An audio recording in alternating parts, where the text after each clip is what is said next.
This is Action News for Monday, March 24th, brought to you by Winn-Dixie. Now, here's John Pruitt. Good evening. A tornado dipped out of the gray morning skies in northwest Atlanta, cutting a swath of death and destruction from the Perry Homes public housing project all the way to the governor's mansion. 3 persons are dead, more than 100 injured, and a large area has been devastated. The funnel was first sighted about 7 miles west of the airport. The tornado was moving northeast through the heavy line of thunderstorms, moving in the opposite direction. The twister lifted off the ground and moved north-northeast at about 50 miles per hour. Packing winds in excess of 100 miles per hour, the tornado slammed into the Perry Homes public housing project, tearing off roofs, toppling trees, and utility poles. Many of the injured were in that housing project. The twister then lifted up, side-swiping the Inman Railway yards. Several freight cars were tipped over, including rail cars carrying new automobiles. The industrial area near the track suffered heavy damage. Several businesses and factories were knocked flat, and others were heavily damaged. Tractor-trailer trucks were tossed about like toys in the tremendous wind. Still moving northeast, the funnel again lifted off the ground. Hundreds of large trees were snapped in half, many of them falling on homes. The debris trapped dozens of residents. Many victims had to wait hours before rescue workers could cut their way through the blocked streets and highways. The funnel dropped down about a quarter of a mile from the Marietta Boulevard into the Peachtree Battle Road area.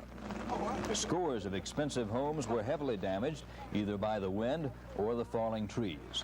The twister lifted back into the clouds, moved about 8 miles north, and struck the governor's mansion and the Lake Forest area. The lethal tornado finally dissipated in northern Gwinnett County. The major portion of this newscast will be devoted to coverage of this disaster, and we'll have film reports from each of the devastated areas. But the most immediate problem is finding shelter, food, and clothing for the homeless. The Red Cross and Civil Defense have set up emergency shelters. One of the busiest is at Archer High School, and Jim Hickey is there with a live action camera. Jim? John, this is the gymnasium of Archer High School, and it has been turned into a cafeteria. As you can see in front of me, people are enjoying hot dogs and beans and fish and french fries. This food was provided by C&S Bank, which came from its cafeterias downtown and flown here by helicopter. This is what is known as an emergency disaster area. It's being operated in cooperation with the Red Cross, the Fire Department, the Police Department, and Civil Defense. Major Powell with the American Red Cross, now Major Powell is a name, not a rank, is heading up the operation here at Archer High School. Mr. Powell, exactly what do you have going here? What are you set up for? Right at this moment, we're in the midst of serving our dinner meal. We're planning for overnight housing if necessary in this area. As I understand from Atlanta Housing, they think they're going to be able to house everybody, but we'll be here in case they're needed. We're looking forward to breakfast tomorrow morning. We started off this morning. I think we got out here about 9:30 when we reached this area and found it told no communication, no lights, anything. But things seem to be moving along fairly well now. How many people do you think you'll be able to house here tonight, or how many do you expect? Well, we were looking forward to numbers working from 500 to 1,000, but after last talking with Atlanta Housing, we don't think we'll have near that many. They seem to think they can take care of almost everybody, because quite a few people in the area who need housing will not leave their homes, their residence. So we'll just have to stand by. Are they concerned about looting? This is one of their concerns, as we understand at this moment. Everything we're getting now is basically hearsay, but this is one of their concerns, we understand. I know the Red Cross and the police and fire departments and everybody involved is still trying to sort out the damage, but from what you've been able to determine, how many people are homeless in this area? Do you know? Well, I went down through the community on one trip, and I would say like about half the homes, I don't know how many homes out here, about half of what I saw was in a condition where you wouldn't want to stay in it overnight. Roofs are gone, some walls, a few walls in, windows and doors out. Just quite a bit of damage has been done. You've set up a lunch line here, a supper line actually. How many people do you think you'll be able to feed with what you have on hand? Well, at lunchtime we fed about 350, and we planned for 750 tonight. We haven't reached that number now. We find that a lot of people will not leave their homes, so maybe we're going to have to plan to try to get something into their homes for them. And breakfast tomorrow morning. And breakfast tomorrow morning. And we want to thank all of the DA teams from all over Atlanta, not only Fulton County, but every place who'll come in and give us a wonderful hand. Mr. Major Powell of the American Red Cross. Mayor Jackson is due to arrive here in a short while to inspect the emergency setup here at Archer High School, and we'll be here when he arrives, and we'll be here throughout the hour. John, this is Jim Hickey reporting live from Archer High School. Thank you very much, Jim. That's what's happening now. Let's get a better idea of what happened this morning. Andrew Shinnick has compiled a report on the 3 metro area deaths and an overall look at the situation. Andy? John, 3 people are known dead from the storm. 24-year-old Arthur Harold Sosner of Doraville was killed instantly when a wall collapsed on his car on the Marietta Boulevard area of northwest Atlanta. In that same industrial section, 26-year-old Mark Anthony Howard, a Pepsi-Cola employee, was crushed to death when a factory collapsed on top of him. A woman was killed when huge trees fell on her home on Verdon Street. She's been identified as 62-year-old Mrs. Catherine Hunkin. Her husband was also injured. Most of the injuries occurred during this morning's storm occurred in the Perry Homes public housing project. Many residents were trapped in the remains of their apartment buildings. A relief shelter has been established in the Perry Homes Recreation Center. Surveying the damage, Mayor Maynard Jackson says this is the worst natural disaster in 6 years. The mayor has declared Atlanta in a state of emergency. He, along with the Georgia State Patrol, is advising people to stay out of the northwest part of Atlanta. It's important that people who are sightseeing stay out of the area. We ask everyone to stay home. We ask all the people to make sure they are not involved in areas where we've had trouble, had problems. They will only complicate the matter. We also ask anyone who wishes to volunteer his or her time, food, clothing, or shelter to call Atlanta Civil Defense and to call that number right away. Jackson says he doesn't expect to get an answer to his call for assistance for 3 to 4 days. Georgia power officials estimate that 20,000 people are without electricity. Power crews are working nonstop to first clear the downed lines and then restore service. It will still take up to 4 days before full service is restored. Southern Bell says about 3,800 phones were knocked out by the storm, but because most of Southern Bell's cables are underground, damage is not as bad as it might have been. Relief shelters have been established in many parts of Atlanta for the homeless. They include the Archer High School, as you've just seen, the Northside High School, the Central Presbyterian Church on Washington Street, the Northside YMCA, the Guest Quarters Motel at 7000 Roswell Road in Sandy Springs. The Amanda Garden Apartment Complex on Amanda Street and Edgewood Avenue has offered 15 units for the homeless, and another 30 units will be available by the end of the week. Anyone who needs help should call the Red Cross at 874-1601. That's 874-1601. Tomorrow, the Red Cross will have caseworkers standing by to assist people who have no insurance. Cash grants will be made available for people to buy food and clothing. The workers will be at the Northside Methodist Church on Johnson Road. And the Department of Human Resources has money available to help with medical expenses. So for any help that you might need or any help that you want to give, call the numbers you see here on your screen, 874-1601. And John, that's a quick look at Metro Atlanta in the wake of what's being described now as the worst storm in recent memory, at least in the city limits. Certainly the worst in my memory. Thank you very much, Andy. Let's take a look now at some of the damage in detail. We have a map here which will indicate the path of the damage. The tornado moved in a northeasterly direction. Right here, the governor's mansion, the tornado touched down there and hit the mansion, and it still stands, but it's been torn up pretty badly. Our reporter Jocelyn Dorsey went to the mansion this morning. The first family was still there. Here is her report. If you ever happened to see the governor's mansion before today, you would never recognize it now. In fact, when the twister hit this morning, the mansion was the only building in the immediate area that suffered the blow. Only one column remained on the front of the building, and extensive structural damage was done to the roof. Some 25 giant oak trees were uprooted around the grounds, and it was enough to make one cry, and that's just what the governor and his wife said they did. But both thank God no one was injured. What was it like when you went through? Well, what it was, we could hear the roar, and one of the securities saw the tornado about 60, 70 feet above the ground before it hit, and it was all over in about 2 minutes. My wife and I rushed to the center of the mansion in order to, where the windows were being blown out, but it was all over in a hurry. You could hear it. I mean, I could hear the roar, but I didn't see it. What about your son and daughter? Where were they? Jeff, the 14-year-old, was here, and the other 3 children were not at the mansion when it hit. Was the mansion so damaged that you can't live in it? Will you still be able to stay here? We're trying, as you can see, it's raining. The roof is going off the mansion. We have people trying to secure it at the time. We really don't know. We might have to move out this afternoon. I'm trying to stay in constant contact with the legislature. It's still going on. We have to get through tomorrow, and I thought I had all I could handle before then. And we have a lot of areas in the city that are damaged. I'm working with Civil Defense, the State Patrol, and the legislature, and trying to secure the mansion. It's just pretty hectic right now.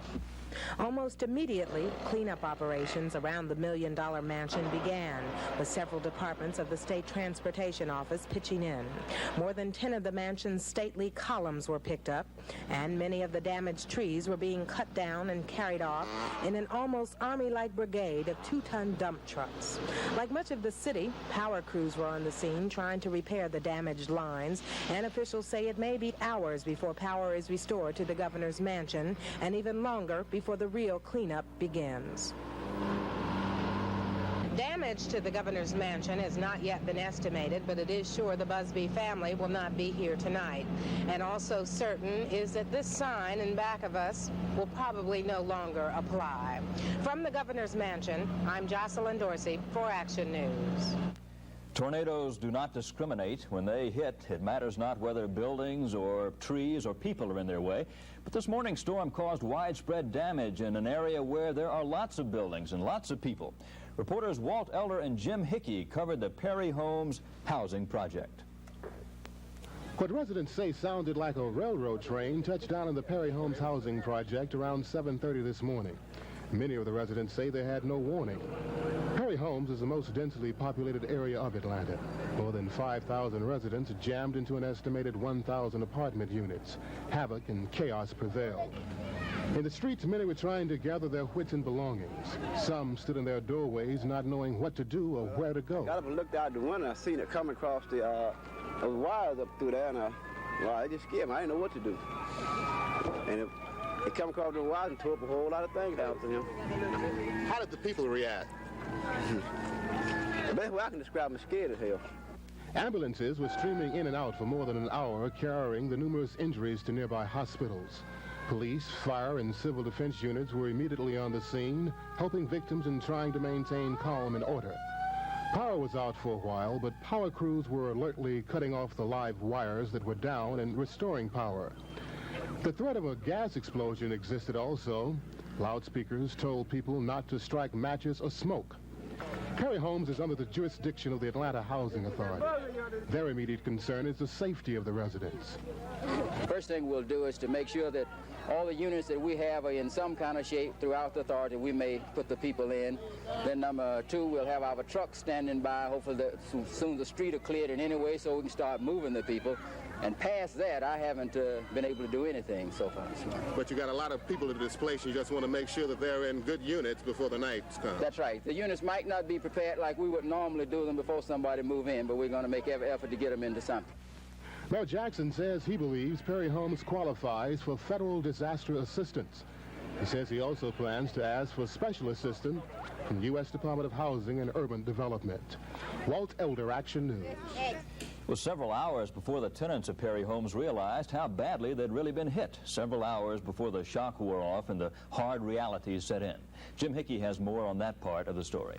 All things considered, it's a wonder that more people weren't injured or killed here at Perry Homes. It's a pocket of humanity with as many people per square foot as any area in Atlanta. While police, fire, civil defense, and Red Cross rescue teams crisscrossed the area looking for injured and homeless, the victims wandered around in a daze, not quite sure where to go or what to do. We entered the floor in the shop, me and my assistant superintendent, and we laid on the floor. When we got up, the building would cave in, and also Perry Home was destructed. I heard the wind blowing, And then I heard a racket, and I jumped up and fell on the floor, where I laid until it was over. When the wind came through and knocked all the side of my house down, bricks went to caving in on us.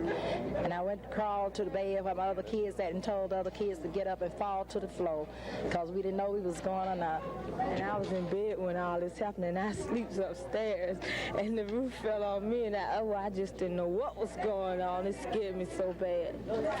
There was a great deal of confusion for the first few hours after the storm hit, but by noon, the civil defense, with the cooperation of several hospitals, police, fire, and rescue teams from throughout the 5-county metro area, set up an emergency aid station at the Perry Homes Community Center.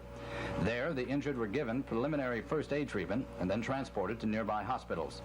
Down the hall, the Red Cross gathered the homeless and tried to find out what they needed. It'll just be temporary housing, okay? But you do have all your family with you. You know, got all of my family. You know where everyone is? Yeah. Okay. We want out by night. I ain't staying in Perry Home tonight. Ain't nothing there. As things began to get organized, another problem came up. Reports of heavy looting throughout the public housing area. And while victims were taken to nearby schools for food and warmth, police beefed up their patrols, hoping to minimize what is already a difficult situation. This is Jim Hickey at Perry Homes. Mayor Jackson has just arrived at the relief center set up at Archer High School. Jim Hickey is there, too, with a live-action camera. Jim? John, the mayor arrived just a few moments ago by helicopter. Mayor Jackson, earlier today you asked for federal assistance for the Perry Homes area. Have you heard anything about that yet? I talked to the governor at approximately 5 o'clock this afternoon. He indicated to me that they are in the process of putting the proper papers together to request from the federal government Atlanta be declared a disaster area. I'm standing here with Colonel Bill Smith, who is head of the Bureau of Civil Defense for the city of Atlanta. We're now in Archer High School, which is out by the Perry Homes area. I was here this morning from 8:30 until about 9:15 or 9:30 when that huge second storm hit. The damage is extensive. There's several things that need to be done. One of them is that people who don't live in areas that have been affected ought to stay home. We're asking them not to go driving around, not to go sightseeing. Please stay home unless you have specific business in an area. Now, there's devastation in the city. I have flown over it. I have driven through it all day. North side, all up around Howell Mill Road, Dean Drive, North Cliff Drive. I've walked those streets as I walked Perry Homes this morning. Farther north, of course, the governor's mansion was devastated. On up into Roswell, the Wyuka area, we have a serious situation here in Atlanta. Now, we have marshaled all the forces we have at our command to provide the necessary aid and relief for all the people who were hit by the storms. And I've declared a state of emergency by executive order, which I did this noon, and have asked Governor Busby, as you know, to request immediate emergency aid for Atlanta from the federal government to help us rebuild the damaged areas of the city. Our police and our civil defense bureaus are on the case. I'd like to ask Bill Smith at this point if he would speak to the issue of where people can go for help. Colonel Smith?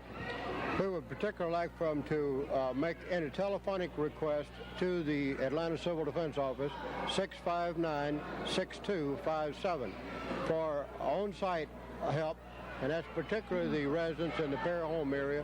If they will come to the community center at Perry Home, they will be directed from there to the area where they'll get the aid that they need. John Pruitt? Yes, a couple more words if I can. I want to emphasize something. There are people in the south, in the northwest area around Perry Homes and Proctor Creek area who really have been seriously hit. Most of the injuries in the city occurred here in this area. That's why the Red Cross is on the scene. Now, when we open up Northside High School as a similar post to the one we have here at Archer High School, Colonel Smith tells me that nobody came. Is that correct, Colonel? Correct, sir. And as a result... we moved those people into here where we can provide better service. Now, will we still have some people at Northside High School? I can open it up if need be. At present time, it is not. I can open it up in a matter of 20 minutes' notice. Well, I'm asking now that we open up Northside. Even if we only have a skeleton crew, we know that we had nobody to come to Northside High School. They may be coming this evening. A couple of words, if I can, to the people about some practical things. We have put our police force on full alert to guard against looting and other matters like that. We are urging all citizens who are able to stay in their homes to do so. If you have to leave your homes, take whatever valuables you can with you. However, we want you to be assured that we are doing everything within our power to maximize police protection. We will have patrols crisscrossing the area of the path of the tornadoes throughout the night, throughout the evening, and into tomorrow morning, and tomorrow as long as necessary.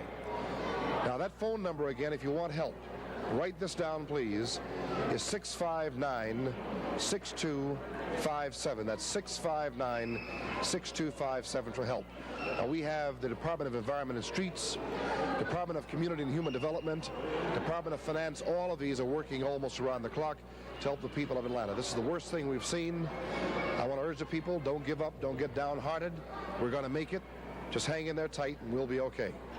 John Pruitt, you have a question for Mayor Jackson? Yes, Mr. Mayor, I'd like to know, is there any way you can give us an estimate of when people will be able to reoccupy their homes, particularly in the Perry Homes area? Well, we don't know at this point. If you want an outside estimate, I would say that there is work being undertaken right now to begin to put the homes back in shape. But meanwhile, I can't give an estimate. I think no one can right now. We'll move as quickly as possible. Temporarily, however, what we have done are the following steps. Number one, the Housing Authority has frozen all vacancies, which means that the only persons going into vacancies on a temporary basis now will be those who have been displaced in Perry Homes in public housing. Now, we're talking about public housing vacancies. The next thing is the Days Inn and the Royal Coach Hotel have volunteered to give rooms to people who have been displaced in the city for free tonight and tomorrow just for a minimum fee. The next thing is that we have full resources going. The Atlanta Community Relations Commission is coordinating homes that are being made available, churches and so forth, schools. We are working on the case. If you want to estimate how long it will take to rebuild the buildings that have been destroyed at Perry Homes, and the homes along the north side and into Roswell, Wyuka, and along the Howell Mill Road, there's no way to estimate that. It will take certainly several weeks at the minimum. Okay, thank you very much, Mr. Mayor. Thank you very much. Jim? Well, we wish we could say that is all there is to report about the tornadoes, but there is more, and we will have those reports when Action News continues.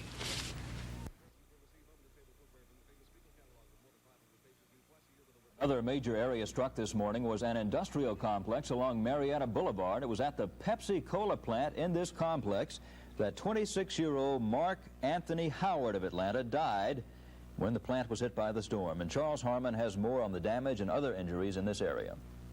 When the tornado finished with Perry Homes, it veered northeastward, slamming into the Inman and Tilford Railroad Yard areas along Marietta Boulevard. The time was about 7:30, and employees in the vast industrial section were just beginning to arrive for work. The twister smashed through the U.S. Postal Service truck terminal located near Plymouth Avenue. There, it overturned tractor-trailer trucks and plowed through a warehouse on its way to other nearby businesses.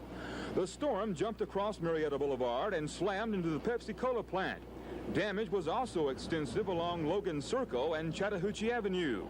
Officials say a conservative estimate of the injured would number between 15 and 20. By 9:30 this morning, a new storm came through. Heavy rains plagued rescuers here at Fire Station number 8, which already has a very leaky roof. The tornado had blown off the roof of the fire station located on Marietta Boulevard at Carroll Drive.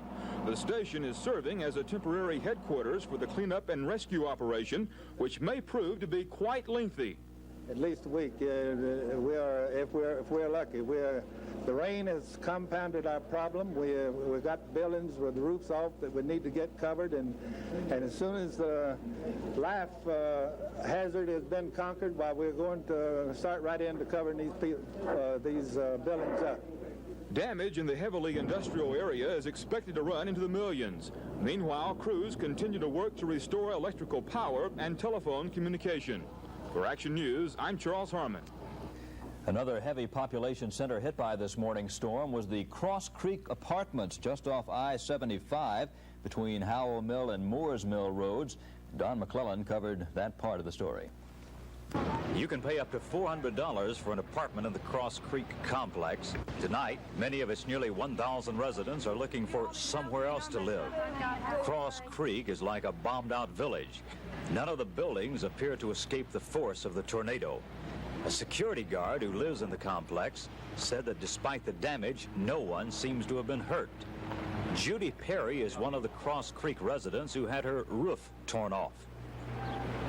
First thing I remember is the building shaking, and at that point I heard some cracking and thought it was trees perhaps breaking out front, and I was back in the bedroom and just went to the floor and sat there for a while, and when I got up, came out and saw this. Your whole roof has collapsed. Did it hit you? No, not at all. I was back in the bedroom and it didn't get me. It was a refugee scene as people packed their belongings to move out. Apparently, they were going to motels, other apartments, or to live with friends. None that we know of took advantage of the shelter offered in the Disaster Service Center at nearby Northside High School. Volunteers are there at Northside High ready to serve. They have a huge sleeping area with blankets and cots brought in ready for nightfall. Northside Principal Curtis Dixon is in charge. Northside High School is an evacuation center, and whenever we have a flood or tornado in this area, we are always ready in case we are needed. The American Red Cross and the Civil Defense people are on duty as well as members of my staff, so we may be needed later on this evening. Dixon adds that the people who live in the more affluent tornado-struck north side apparently have been able to fend for themselves. However, Northside High may be used to handle the overflow from the Archer High, Perry Holmes area. For Action News, I'm Don McClellan. Don's involvement in the tornado went considerably beyond that report he just filed. Don lives directly in the path of the tornado. Here is his first-person account of what it was like. I live in an area off Howell Mill Road in northwest Atlanta. It was like any other morning when I went out to get the morning paper shortly after 7 o'clock this morning, though it was a bit warmer. About half an hour later, at exactly 7:30, the storm struck. I opened the front door to look out, but heard more than I saw. Others who have been through a tornado had told me it sounds like a freight train. They were right. That's just the way it sounded. I closed the door and ran for a hall closet in the middle of the house and prayed. In less than a minute, it was over. I really wasn't sure it was a tornado until I looked outside and saw the damage. Trees were cut in half, like a giant axe had been used. Vehicles were damaged, but no one was hurt seriously. Of a more personal nature, an old well, which weighs several hundred pounds, was lifted off its foundation and dropped several feet away. People on our street who hardly ever see each other except in cars going to and from work were out comparing damage and going to work to get the homes fixed, or at least make the homes livable again. The city has come through, clearing off the streets. The utility companies and the insurance adjusters, we hope, are not too far away. From my home in northwest Atlanta, I'm Don McClellan. We'll be back with a further look at the weather when Action News continues. All leaves have been canceled for Atlanta policemen and state troopers, and Walt Elder reports they're working 12-hour shifts to prevent looting and to maintain order. More than 100 Atlanta policemen and around 70 state troopers are out in the tornado-ravaged areas, mainly in the industrial area of Marietta Boulevard and in the Perry Holmes housing project. Looting is the #1 concern. So far, at least 2 persons have been arrested for looting, and Major C.C. Hamby of the Bureau of Police Services says they mean business. Got 100 policemen in here. Going to be here all night? We're going to be here all night until we get some type security.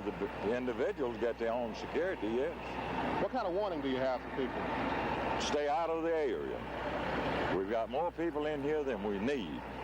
We do not need anyone else. Now, what about in Perry Holmes? You're going to have people there too? We've got all of it covered. We've gone on a 12-hour shift, but we will have a double shift from 7 o'clock tonight till 7 in the morning. We've got every man we got in the streets tonight. All off days been canceled? All days canceled. Everybody's on 12 hours. Many employees who work in the industrial area were out recovering their files, and many businesses wanted to make sure they were well protected and had private security guards standing by.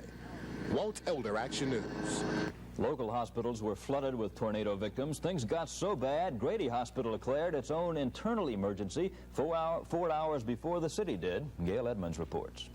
Grady Hospital put its disaster plan into effect about 8 this morning when patients started pouring in. 36 people have been treated, most from Perry Homes. 4 have been admitted. Most of the injuries were cuts and bruises. This morning, people were scrambling to get in ambulances. We had a lot of ambulance people arriving, people 2, 3 to an ambulance. These are mainly ambulatory people, people who just crawled into ambulances and came on in. They had scratches and cuts, things of this nature, but they were still walking. Tell me, have you reached your capacity yet here? Well, we don't know exactly what our capacity is in terms of response to emergency, but we are sharing the number of casualties that are coming in with other hospitals. Obviously, it's better for them to go to some other hospitals if they can get faster care rather than to come in here where we've already got a goodly number at this time. The Civil Defense Office has been receiving many calls from people for assistance. They're presently trying to set up emergency stations for the people who are homeless. A local hotel has agreed to provide rooms for people stranded without homes. I'm Gail Edmonds, Action News. With the initial trauma of the actual tornado history now, victims are seeking advice on coping with the damage and settling insurance claims. Irv Cuevas has a report on that. Some inquiries began coming into the State Insurance Claims Division this morning, but those who have property damage by the tornado are advised to contact their insurance companies first. One piece of good news for the insured: tornado damage and water damage caused by the driven wind are covered.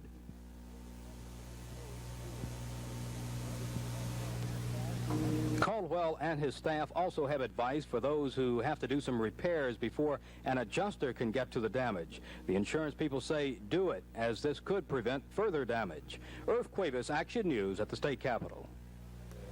We'll take a look at the tornado from a very unusual angle after this timeout. Jim Hickey tells us he has a very unusual perspective on the tornado from a young friend. He's with a live-action camera at Archer High School. Jim? John, a tornado for adults is a scary thing enough, but in the mind of a child, a 9-year-old child, it must be something else again. John Williams is 9 years old. John, you saw it coming this morning, didn't you? Yes. What did you think? I thought we were going to kid everybody built, and then I thought maybe somebody would get hurt. It sounded like a flying airplane.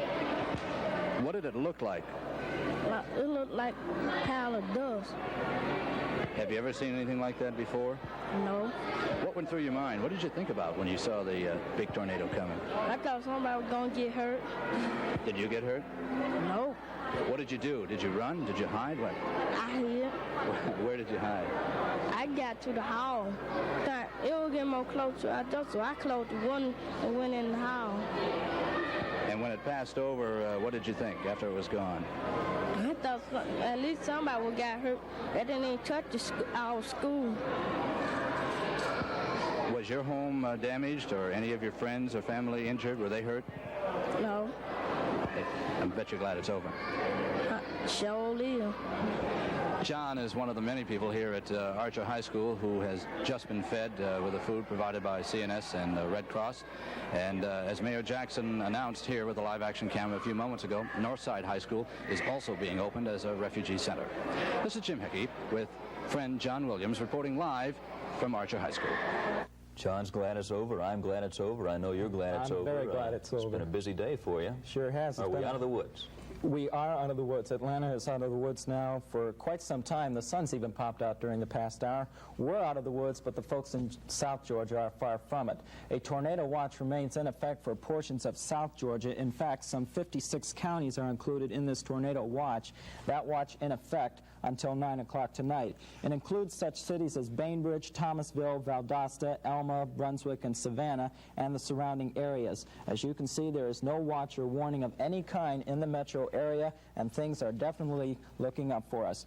Right now in Atlanta, it is 68 degrees under partly cloudy skies, and that's been our high temperature for the day. Relative humidity 52%. The air continues to dry out. Wind is out of the west right now at 8 miles per hour. Barometer is still falling at 29.70. And since midnight last night, we have had 1.2 inches of rain at Hartsfield. Here at White Collins, 1.2 inches of rain, and Hartsfield Airport has had close to 1.5 inches of rain. Today's high was 68 degrees. That is our present reading. Our morning low was 58. That's a 63-degree average, which is a whopping 10 degrees above normal for the period, and the pollution index for today was 26. On the action radar right now, we're sweeping on the 250-mile range, and there is still some activity taking place. That line of thunderstorms which moved through the metro area is now some 150 miles to the southeast of Atlanta. It is just very vaguely showing up on the radar. It extends from roughly Charleston, South Carolina, right on down south of the Macon area and continues all the way down to Thomasville into northwestern Florida. The line itself is moving to the southeast at about 30 miles per hour, with individual cells continuing to move to the northeast at 50 miles per hour. This line still contains very heavy rainfall and strong gusty winds. And you can see that activity on the satellite loop for this evening. That area of rain which moved through the metropolitan Atlanta area shows very well on the satellite loop. And that storm system way up in the Great Lakes region is a blizzard. And so people across the entire, at least half the country, have a very unusual weather situation. And that situation here in Atlanta has been set up like this. We've got a very warm southerly flow of air coming up out of the Gulf of Mexico. To give you an idea of just how warm that flow was, temperatures across the center part of Florida climbed well over the 90-degree mark. This warm, wet air continued all the way up into the middle Atlantic states, and then at the same time we had much cooler and drier air coming in across the middle Mississippi Valley.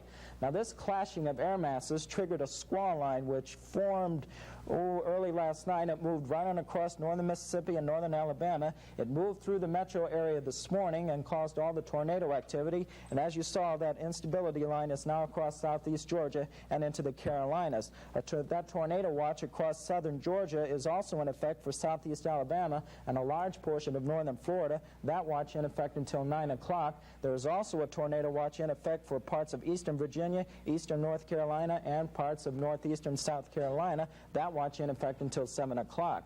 We've got a blizzard situation going on across the northern Great Lakes.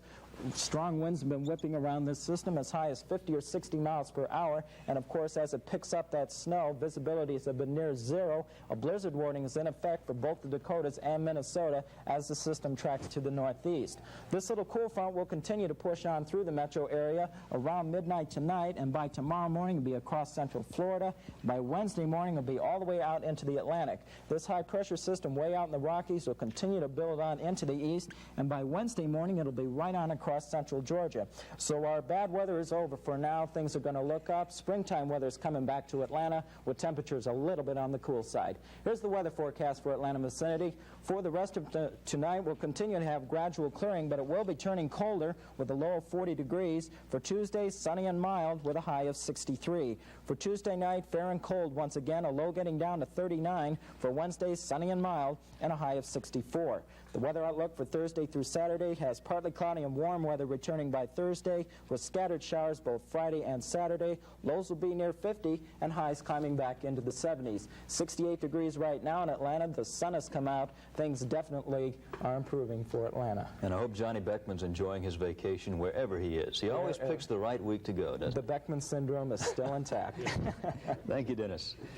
We'll take a look at the battle of the budget in the Georgia legislature, some thoughts on colleges teaching doing rather than thinking, and a final look at what used to be the petty hex. All still to come on tonight's Action News. At the state capitol, speculation on another extension of the legislature died down today, and the feeling now is that adjournment will come tomorrow evening. Irv Cuevas reports on what happened today. With a budget approved by the conference committee over the weekend, lawmakers today really got the let's get it over fever. Each chamber, just like Friday, concentrated on bills already passed by the other. Today in the House, a bill permitting local school systems to put employees other than teachers under a health insurance plan passed, and a bill passed to increase the interest on short-term loans from 8 to 9%. In the Senate today, a House-passed bill to regulate the development of condominiums was approved. One provision of the bill requires the builder to make a full disclosure of the condominium plans, and another provision gives the buyer a 7-day waiting period to accept or reject the sale. Late this afternoon, the Senate was to consider the $35 million tax relief bill passed by the House, and tomorrow the full budget for next year, nearly $2 billion, will be debated. I'm Irv Cuevas at the state capitol. And Irv just gave us a call from the Capitol and told us that the tax relief bill has just passed the state Senate. Wall Street certainly had its troubles today. The Dow Jones Industrials fell almost 20 points. An average share lost 67 cents on a volume of close to 18 million shares. It was the sharpest one-day loss of the year and was blamed on the collapse of the U.S. peace efforts in the Mideast. Well, Jim Biondi, our new sports director, is along next with the sports.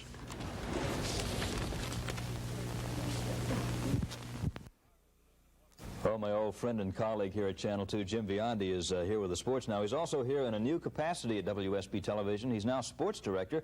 He'll be anchoring our 6 and 11 p.m. sportscast on Action News. And Carl Sell is going to be devoting more time to special sports assignments. This is all part of an extended program of sports coverage here at Channel 2. We'll be adding another sports cameraman, or we have added one, and we'll be adding more people in the near future. So, Jim, congratulations. Thank you, sir. Welcome aboard. Nice to be with you again, John. Well, you're not exactly a new face, but it's nice to have you. No, not to them either. I love being with them just a little bit more. Big fight tonight. Yeah, starting out with a heavyweight title fight, if you want to call it that. It's almost like a dog fight, though. It's two fights in one. Jerry Query and Ken Norton ranked 4th and 5th in the rankings, and they'll start first with a 12-round preliminary that may be better than the feature, as Muhammad Ali goes against Mr. Wepner, the Bayonne bleeder who hasn't finished a fight in years and usually needs a transfusion afterward. That shouldn't last very long. It's at the Omni on closed-circuit television starting at 10:30 tonight, the Ali-Wepner fight is.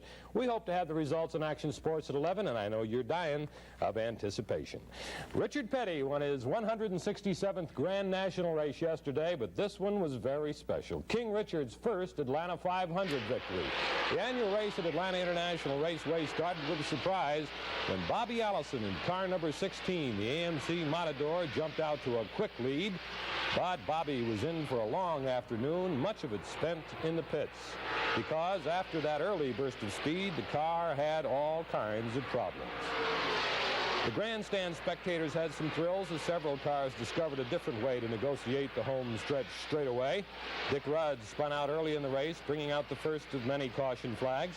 Bobby Allison finally got back on the track. He didn't quite have the hang of it. Backing your way across the finish line is certainly different. And Bobby finally parked it for the day.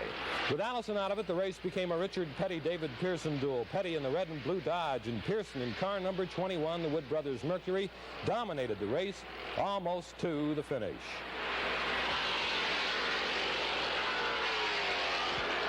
A.J. Foyt had his problems too, including a strange way to locate his pit crew. A.J. also watched the finish from the garage area. And speaking of problems, how about Johnny Rutherford and Joe Mahalik? They tangled in the 4th turn. They also went home early. Some fine driving by everybody on the track kept Jim Vandiver from getting broadsided as he spun out down the front straightaway. Meanwhile, it was Petty and Pearson continuing their battle as the fans cheered them on, and it looked like another legendary duel in the making between these NASCAR superstars. But late in the race, Pearson's car troubles caused this unscheduled pit stop, and Petty gained a full lap with the miles running out.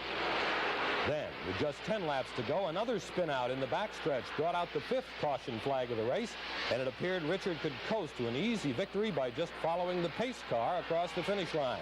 But suddenly the green flag waved on the final lap, and there was Buddy Baker gaining on Petty. But Baker just didn't have the time, and Richard Petty took the checkered flag only 1 second in front of Baker, with Pearson finishing 3rd 1 lap back. The $17,000 was sweet for King Richard, but his first Atlanta 500 victory was sweeter still. The Atlanta Flames are 6 points out of a playoff spot. They've only got 7 games to go, 2 of those with the New York Islanders, whom they're trying to catch. The next game for the Flames in this final push for the playoffs is Wednesday night at the Omni against Detroit. The World Championship Tennis Red Group opened in Atlanta today for a week of pro tennis at the Tech Coliseum. Jerry Batrick in the far court going against Richard McKee in one of the opening matches. Batrick is Great Britain's third-ranked player. McKee from Charlotte is in his first year on the tour. Batrick easily advanced with a 6-2, 6-2 win. In other first-day matches, Raz Reed eliminated Barry Phillips Moore. The brother act of Vijay and Anand Armitage won their matches, and Milan Holacek also advanced today. The matches continue tomorrow with top-seeded Dick Stockton highlighting the day's play in a 2 o'clock match against Terry Addison. And if you can get out there, it's an exciting show all week long. Perfect place for tennis at the Coliseum. I would like to very much. I'm trying to get into tennis right now myself. Well, you'll enjoy that. Tennis elbow and all. Thank you, Jim. We'll have some thoughts on nature's fury and on things that colleges teach when Action News continues. Tonight's editorial viewpoint looks with awe at the force of nature and man's comparative helplessness before nature's fury.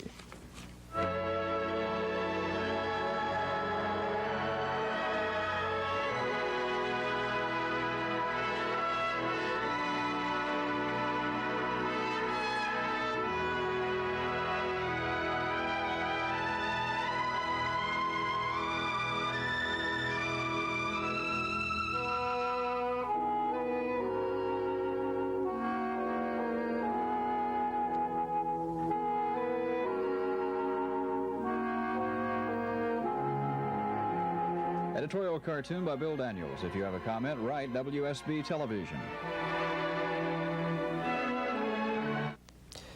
In recent years, colleges have been leaning heavily toward teaching people how to think, but now things are changing. Institutions of higher learning are teaching their students how to do as well. That's the subject of tonight's commentary by Paul Harvey. Colleges are responding to the acute demand for graduates who know how to do something. New York's Marymount Manhattan College now teaches technical writing, banking. Hood College, Frederick, Maryland, where enrollment tripled, by the way, in 1 year, says 40% of its freshmen were drawn into the college by its new career education curriculum. Gene Davenport, who's chairman of the Department of Religion and Philosophy at Lambeth, argues that the quality of the humanities program is now being diluted, leading students to think that education's primary purpose is just to teach them how to make a living. But Lambeth's President Wilder responds that however idealistic we like to be, we are all economic creatures, and he remembers that before his school reoriented its curriculum, it was threatened with extinction. Remembering the campus turmoil of the 1960s, maybe it was time that we got our minds off our minds. Whatever the advantages of intellectual refinement, in most ways it's less satisfying and less rewarding. Certainly it's less confidence-inspiring than is practical know-how. If education has recently neglected elementary literacy, for example, it can't now because technical skills require literacy. The next decades demand doers and will reward them. But it is sad to see signs that our onrushing effort to teach vocational skills at the expense of liberal arts probably will cause us to overdo that too. Good day. Updating tonight's big story, the tornado. The twister touched down in various parts of northwest Atlanta, cutting a swath of massive destruction, leaving 3 persons dead, well over 100 injured. Especially hard hit was Perry Home's public housing project. Roofs were ripped off a number of units in the massive complex, and many were injured. Also hard hit was the Inman Railway yards and the industrial area near the tracks. Several businesses and factories were demolished. Moving northeast, the twister dropped into the Peachtree Battle area, toppling trees, power lines, damaging homes. It moved on, striking a heavy blow to the home of our state's chief executive, the governor's mansion. Mr. Busby and his family were not hurt, but shaken. Relief operations are underway. The Red Cross and Civil Defense have established relief centers, one of them at Archer High School. Jim Hickey and the live action camera are there. Jim? With the advent of darkness growing near, so do other problems, the possibility of looting and other security matters. Commissioner Eves here a few moments ago told us that in addition to doubling his police force, he is thinking about the possibility of ordering a curfew. He is inspecting the area now, and depends on what happens tonight, John. He may order a curfew. If he does, he'll let us know and we'll pass it on to you. The Red Cross is still here. Archer High School will be all night to feed tornado victims and, if necessary, give them a place to sleep. This is Jim Hickey, live at Archer High School. John, back to you. Thank you, Jim. Let's check on the weather now with Dennis. A tornado watch remains in effect for South Georgia until 9 o'clock this evening. That tornado watch includes such towns as Albany, Bainbridge, Thomasville, Valdosta, Elma, Brunswick, and Savannah. That tornado watch in effect until 9 o'clock this evening. There is no watch of any kind in the metro Atlanta area, and things are getting better. Our forecast calls for a gradual clearing and turning colder with a low of 40. Sunny and mild weather on Tuesday with a high of 63. For Tuesday night, fair and cold with a low of 39. And Wednesday, sunny and mild again, a high of 64. It's 67 degrees in Atlanta right now under partly cloudy skies, and it's going to be a nice evening. It's good news, Dennis. That's Action News. Good evening. You're watching Action News on Atlanta's #1 news station, brought to you by Winn-Dixie and by Atlanta Federal Savings. When news happens, you'll see it immediately with a live action camera. Stay informed with Action News at noon, 6, and 11.